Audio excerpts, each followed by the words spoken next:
Hi, I'm Paul Santinello. Welcome to our latest episode of The Upside.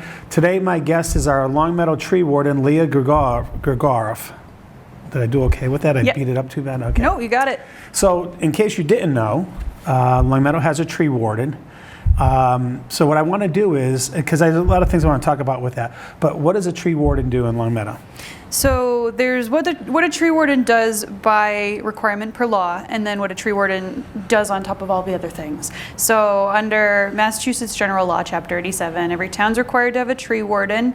The tree warden is supposed to manage public trees in the right of way. So there's the tree belt, which is the grass strip between the sidewalk and the road, and then there's the right of way, which if there isn't a sidewalk, it can creep up a little bit into the front lawn. So trees that intersect into the ground in that kind of area is what really is in my ballpark of jurisdiction.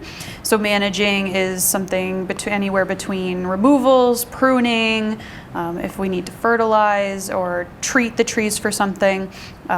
We also are required by MGL 87 to plant trees.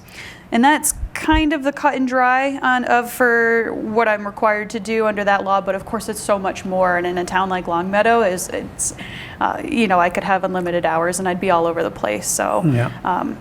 I'm on the tree committee for the town. I'm also, I hold public shade tree hearings. I do public education and outreach, hold the Arbor Day seedling handout for the fourth graders that has been going on for decades.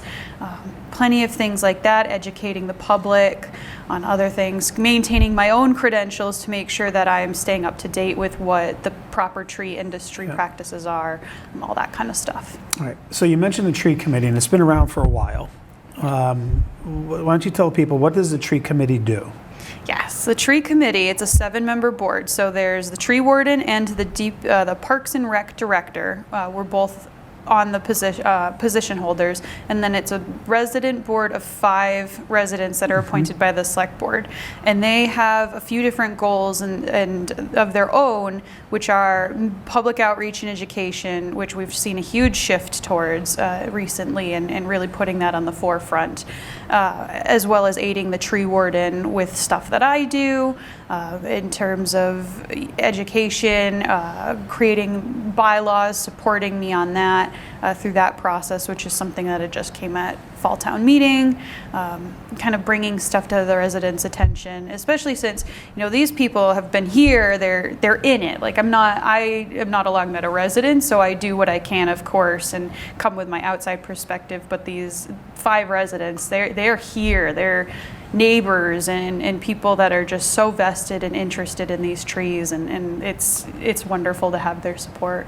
Yeah, I think anybody who's interested in trees, I'm always teasing. Listen, 15 years ago or so, I was on the select board, and a gentleman in town was on the tree committee, and I think it was newly formed at that point. And his name, Pete Bouvier, one of the nicest guys I've ever met, and he said to me at that point, the character of the town is going to change because we have all these big trees that are going to die off in the next 15 to 20 years. And that was way before the October storm we had, which really kind of did a lot of damage. And we just talked a little bit about this before going on air, is the character of the town is definitely changing because of the trees.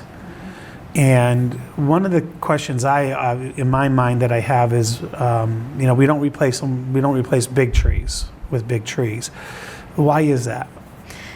Big trees, so the big trees we take, it's such an unfortunate loss because in terms of aesthetic and in terms of our own physical health, they provide so many benefits. They give us shade, they help filter out contaminants in the air, lowers asthma, things like that. It provides a sense of community. And environmentally, of course, they sequester carbon better, other kinds of things they can hold in contaminants and that kind of stuff for the environmental purpose. Trees, as they get bigger, they get not only harder to transplant, which is more costly, they also experience what's called transplant stress. So if we're trying to take a big tree, or it's like in the same sense we're learning a language, when you're 5 years old, 6 years old, you're developing and you're learning, maybe you're watching Dora or something where they're speaking another language, it's a little bit easier, you're a little bit more of a sponge and receptive to that. But as you get older, it gets harder. There's kind of some things that we hold on to, and trees are the same. They also established their structural roots, which are the really big fat roots you see at the surface to hold them in place, and just the ability of getting those out of the ground and not impacting the root system. It's difficult. So what the best thing we can do is really put in the smaller trees and set them up for success, so that way they make it to the point of being big trees, rather than trying to really go big or go home. So, Ben, are you trying to replace the type of tree that gets taken down, or the big tree, whether it's an oak or something like that, or are we all going to like the 40, 50-foot trees that look pretty and blossom and stuff? It really depends. So I bring in the philosophy of right tree, right place, which is a big industry practice. And basically what that means is you don't take a tree and put it somewhere where it's not going to do well. So there are some trees, and most commonly I take down maples. They don't handle climate change well. They don't handle road salts well. They just have been falling apart. They're a host of Asian longhorn beetle. So as they come down, I kind of look at what's happening to the tree. Why is this coming down? And I think to myself, I'm not going to take a tree that can't handle road salt and put it back on Longmeadow Street or on Commerce Street. I want something that's going to add to the characteristic of the neighborhood. It's going to fit, it's going to look nice and meet what the resident is hoping for. On top of, is this tree going to survive? I typically like to replace tall growing trees with tall growing trees, but in the same sense, I'm not going to put a tall growing tree under power lines, which it can be frustrating. There are some people who have the overhead wires in front of their house. Mm-hmm. They would love a nice large maple tree, and maybe I can offer an option to help them pick a spot in their yard where they could do that. But unfortunately, the tree, we've all driven down Converse. We see the trees that shaped like L's and shaped like Y's, and it's to protect the overhead wires. Yeah. Because ultimately power outages and things like that happen all the time. Eversource comes in, they have to maintain their lines, and then they end up doing what's called lion's tailing, where they'll take the inner branches out from the tree to protect the power lines. But then in turn, the tree ends up suffering structurally and can't protect itself as much when there's wind. But there's plenty of other smaller growing trees that I'm always happy to accommodate, make sure that there's really often not a place where a tree is inappropriate. It's just really finding the right tree for that spot. So if you could, how many trees have you planted, say from January to January? Let's go not by fiscal year, but by calendar year. How many trees do you get in the ground within a year or so? I'm averaging about 50 trees a season. This year we got 150. So we had 50 planted in the spring and then 100 planted this fall. We don't plant during the summer or winter time. It's too dry and hot in the summer, and then ground's frozen in the winter. Yeah. The best timing is really when the trees are dormant, so they can handle that transplant stress I mentioned. But the budget has been kind of fluctuating a little bit in terms of how much money is going into tree planting. But I've been doing what I can and trying to play with that a bit. And if that means maybe we're purchasing more trees and having maybe 75% of those planted by a contractor, the other 25% are being planted in-house, for example. I'd rather see, if I hit a certain number, I'll go out there and plant them by hand. I'm absolutely boots on the ground. You have to be for a job like this. So if that means I can squeeze in an extra 10 trees in a season, but I have to go plant them, I will most certainly make sure that happens. Okay. And we have a program in town. If someone would like a tree placed on their tree belt in front of their home or whatever, they would go to the DPW website. I want to explain that process to people and what they would, once they sign up for a tree, what's the process for them, how long it might take, things like that. What should they expect? Yeah. On the DPW website, there's a tree warden page, and on that page, there's a section called Forms for Residents. So under that section, there is a residential form to request that the town plant a tree, whether it be on that tree belt or that right-of-way. It's just a top half of a sheet of paper that really the information it gives me is the name and address of where the tree would be going, the email and phone number of whoever the contact person would be for that site. Is there a specific location? So maybe if somebody's on a corner lot, would they like it on one of the streets or one on each of the streets? And then also, are there overhead wires? So that way I can start thinking, okay, what's going to work here? Do I have to work around that? And then also, is there a tree belt there? Are we kind of confined by a space between two hardscapes, or are we kind of have some room to play with some bigger rooted trees? So once that gets filled out, there's an email on top of the page that the page can be scanned, or sometimes people even take a cell phone picture of it and email it in. I get them in the mail or hand delivered. I'm not picky. That then comes on my desk. I sign off that I received it, and I put it in our spreadsheet that we have at the DPW that tracks the tree requests. I typically take tree requests and satisfy them in order of receipt, so that way people from 2020 aren't still waiting for a tree. The only time I've really ran into issues with that, or maybe I've gone out of order, is if a tree is still in the ground. So somebody was notified a tree was coming down and they wanted to replace it, and we caught up to them, but the tree is still there or the stump is still there. Yeah. Sometimes then I'll pop around, or if I have some extra large trees and I notice the next 3 people in a row all have overhead wires, I'll skip down to the next person who doesn't. And it does typically, when I started in 2023 in this job, I had requests dating back to 2020. I think I'm caught up as of right now to April of 2024. Okay. So I've been pushing through. With that averaging of 50 trees per season, I find that now it's basically, if you were to submit now, we would be hoping to get something in for next fall. It really all kind of depends on if I'm getting extra funds, how many hands I can get to help me put them in the ground instead of having to send money to a contractor to do that work. Okay. So is there a cost to homeowners to request a tree? No cost. When I have people fill out the request form, it does state on it. It states 2 things that the resident is understanding of and request for a signature. And the first thing is that the town will put a watering bag on the tree and ask that the resident water the tree for the first 2 years. I do have a watering truck at the DPW, but if I'm up to almost 250 trees in the ground, and it's just a very big ask to drive around every day or every once a week even to these sites to water. So we really love and appreciate the residents that do take on that task of filling the water bags once or twice a week. And then I also ask them to sign that I can't guarantee a species.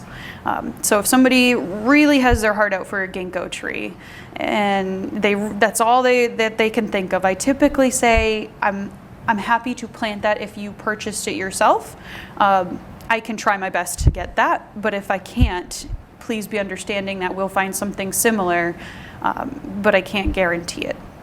Okay. And so people are usually fairly accommodating in either way, and I've done that before where specifically a ginkgo, a resident really had their heart set out for it, and they said, all right, I'll buy it if you can come put it in the ground. And I think probably 4 days later we had it in, and it's doing really well. Okay. I don't know what that is, but that's a good thing. So if someone wants a ginkgo tree. All right, so what's the biggest issue that you think you're facing, whether it's you or the tree committee or whatever, in our town? Is it the replacement of trees, the taking down of trees, or both? Or I think the biggest issue, a lot of what I'm seeing is I'm running into trees where had they been pruned previously, that maybe they would be in an okay standpoint, but unfortunately they didn't see that care, whether it's because we have so many trees and we couldn't get to it, budget restriction, things, it could be a number of things, or maybe at the time it didn't appear the tree needed any pruning. But now we've rounded a corner where the tree's gone from I need some pruning help to okay, now I can't do this anymore. It's starting to decline past the point of saving, and we have to take those down. I did in May, have a tree hearing of 44 trees between the span of Forest Glen on Route 5 all the way up to town hall buildings, 50 Williams. So between there were 44 trees that were on the hearing for removal. And I would say most, if not all of them, were maples. And of the 44, I think 39 of them did come down. And those, for the most part, were trees where, like I said, those maples that are kind of not doing so hot, they could have maybe been around a little longer if they'd gotten pruned, or maybe not. So just kind of catching up with those, and then coming around again and taking the stumps out. That's kind of the big thing I've been navigating lately. Yeah. Just trying to figure out what's the most financially feasible way to make sure that we're keeping up with pruning, and so that way those trees that in theory would be ready to take down in 5 years, maybe get another 10 out of them, or 20, keeping up with that, taking out the ones who've passed their expiration, and getting the stumps ground all in one budget. And maintaining the park trees on top of it. We have a lot of trees, and I think Longmeadow has a very generous budget. It's wonderful, and there's so much that I do. I make sure to give attention to all areas of town, and try to deviate and make sure we're getting a good amount of pruning and a good amount of takedowns. But there's a lot, and there always will be. And you just mentioned, because I was going to ask you this, you're also responsible for trees in the park. Yes. That's a lot of trees. A lot of trees. Right, because and what do you typically in a day? Are you going out and inspecting certain trees, or how do you target that? I rely a lot on residents, and residents are usually pretty good. If a tree is looking rough, or it looks like maybe it needs a prune or something is wrong with it, people will call or email. That DPW tree warden website also has a section on it that says request a tree inspection, and there that people can go on and say if they want me to look at it for a prune or a takedown. I'm all over town all the time, so there have been plenty of times where I'm, straight headed going somewhere, and then I slam the car into reverse and have to backtrack and go, oh, goodness gracious, I'm like, how is that thing still even standing? Yeah. So I do a bit of both, but I certainly really appreciate resident calls. We also, the town had hired Davie Resource Group to do a tree inventory back in 2022. And then in the end of 2023, they did parks and schools as well. And they classified trees, whether to be in good condition, fair, poor, or dead. So I do have that resource as well. And I kind of can see, what's not looking so good.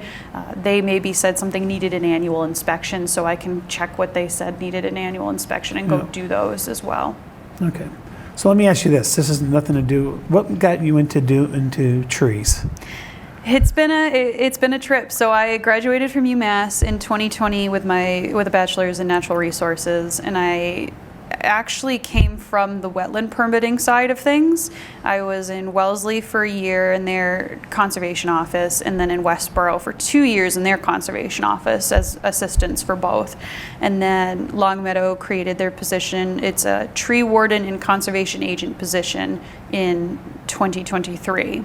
So I think, the position is 30 hours tree warden, 10 hours conservation agent. So I think they really were thinking that they'd really have to try to teach that wetland side of things and find someone with a tree warden experience. Yep. I was lucky in Wellesley. Their conservation office also handles tree hearings, and so I was understanding of tree stuff on that side, the legality part of it, which for me is the tough part to learn, as well as the conservation stuff.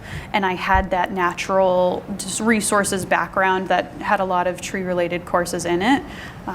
And ever since I started, I've nonstop been taking training, education programs, all of those things, and networking with other tree wardens. And it's incredible learning. My degree focused a lot in wildlife, and humans and animals are nothing like trees. We're all living things, but we're nothing alike, and it's so incredible to learn the differences on how we behave.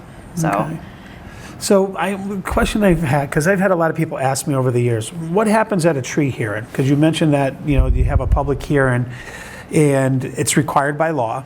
right? So when you see the little sign on a tree that says we're having a hearing, explain that to the people and what does it mean? Because I know people can give their input during those hearings. Yes. So there are a few exemptions to a tree hearing where you might see I've heard it referred to as the orange kiss of death, where I spray paint the circular orange dot on a tree for takedown.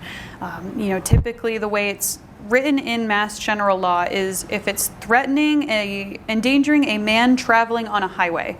So it's a 1899 law. It's super antiquated, but the way that's interpreted now is that if somebody is at risk of being hit by a tree, imminent risk of being hit by a tree, then it kind of meets the exemption from that hearing. There are a couple other smaller exemptions, like if the tree is under a certain size or we're suppressing pests. Otherwise, the tree is a public belonging. It doesn't belong to me, it doesn't belong to the resident who lives near it, it is the public's tree. So in order to petition to have that tree removed, if somebody wanted to, for example, redo their driveway and the tree was going to have to come down, they would need to have a public shade tree hearing. So they would call me and say, I want a hearing. I ask that they pay for the legal advertisement. That's a requirement under state law. It typically runs between $250 to $300 because the legal ad has to run twice in the paper. But I will place that for the resident and make the words as short as it can be, so that way it's as cheap as it can be. We run that through twice. On the second, the time that it runs on the second time is usually the date of the hearing. And that hearing is held before me as the tree warden. Any member of the public is allowed to object to a public shade tree hearing. It doesn't have to be a resident, it doesn't have to be, it could be me, it could be another town employee or someone passing through. I can take those objections either in writing in writing before the hearing or at the hearing. If any one person objects at all, I have to deny it. So if somebody just says, nope, I'm not interested in you taking this down, and it doesn't give me a reason, I still have to deny it. From there, the only way that denial can get appealed is if it's brought to the select board and the select board approves the removal. Oh, wow. Okay. Mm-hmm. So if someone really wants a tree to stay, there is a hearing for that as well. It's not just to take it down. They can say, I love that tree. I put it in there when I was 10 years old or whatever, and all that fun stuff. Yes, and I try to do everything possible to make my information available to people for that. So the legal ad has to run twice. An agenda for the hearing gets posted 1 week in advance to the hearing at the clerk's office and on the website, and then a notice of the hearing gets posted on the DPW door, because that's where I tend to hold the hearings, as well as on the physical tree itself. I also have been starting to post them on the tree committee's Facebook page as well, so maybe people who are connected online, who aren't maybe traveling to a certain end of town or looking at the town website consistently, have the option to see that there as well. Okay. Does the town, do we have any plans to create a nursery to help, facilitate more trees being planted? It's been on my mind. The thought is where. I've had some potential ideas brought to my attention on how to start that. I think it would be a very big program to start. And I'm in contact with a lot of the other local tree wardens. So I know the city of Springfield and their city forester has a nursery there, and I've gone and taken a look at that, as well as the city of Northampton and their tree warden there.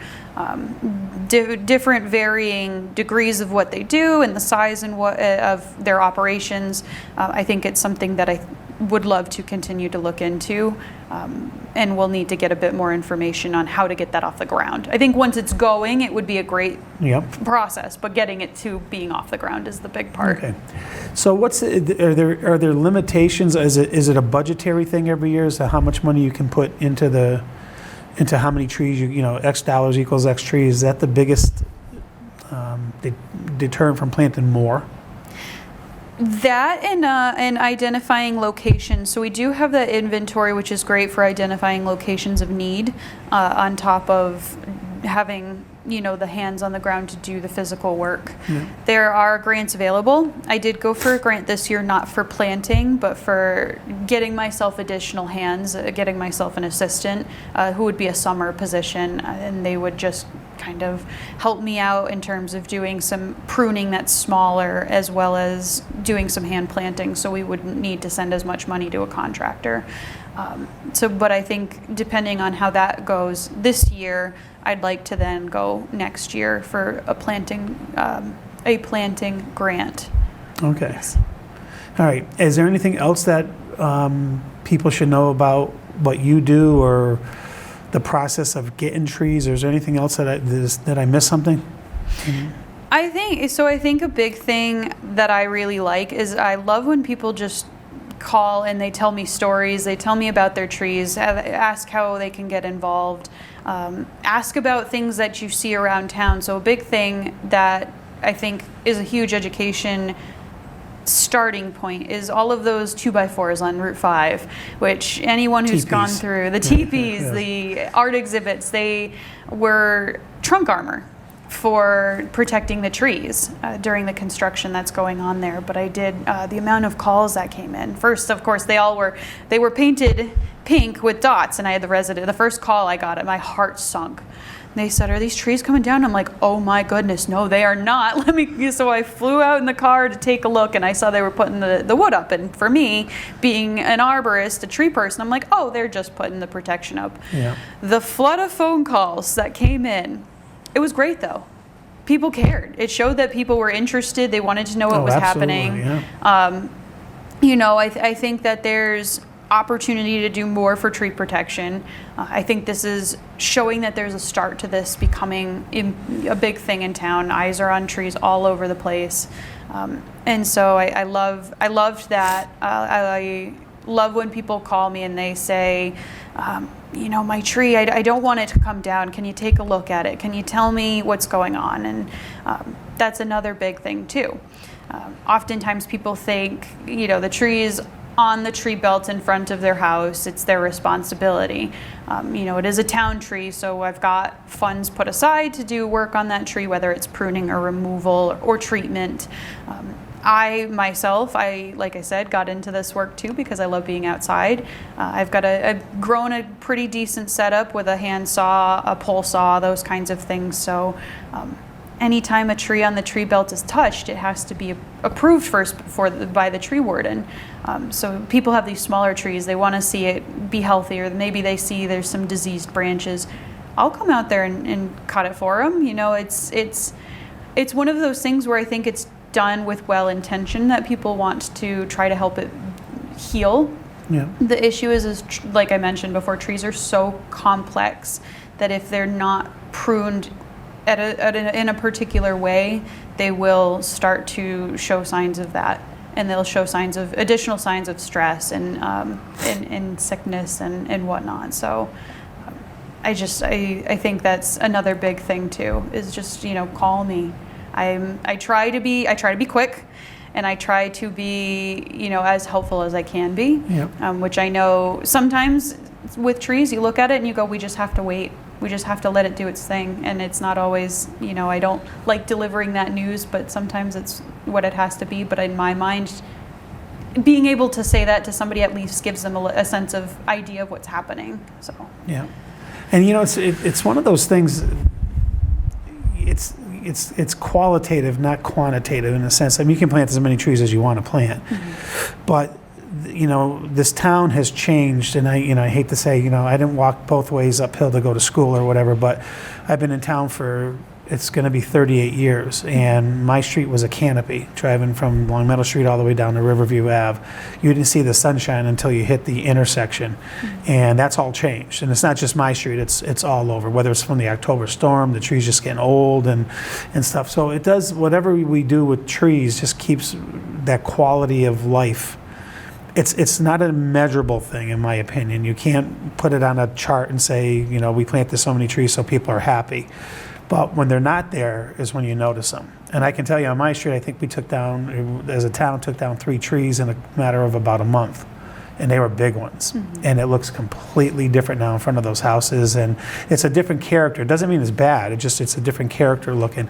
And I'm glad that you're there in this position, and that the town's paying attention to that need, because it's that little bit of quality of life that can make a big difference in the long term, and I know we're planting, because I see them as I drive around town, which is a good thing, and I'm glad you're in that position. So I want to thank you for coming in. It's been insightful to me. I know we've had a tree committee for many years. Unfortunately, I never went to one of their meetings when I was on the board, but I know that some of the people that are on it, and they're all good people, and for anybody to be involved in town is a good thing. So thank you, Leah. I appreciate your time coming here. If there's anything else you want to mention before we head out? I not that I can think of. I want to Okay. thank you for your time for coming out and having me come on the show and give me an opportunity to kind of bring to people's attention to maybe some of the stuff that's happening that doesn't get vocalized, or is kind of, maybe a little, you gotta surf through the website to find. So Yeah. I think this is great, and I'm really hopeful that after this program, maybe I'll get a few more emails or phone Yeah. calls and help me go forward with doing Absolutely. my job. There's a lot of little things in town that make a big difference, and I think your job is one of them. So thank you again for coming in. Folks, thanks for watching this latest episode of The Upside. We'll see you on the next show, and thank you, Leah, for coming in, and have a great day.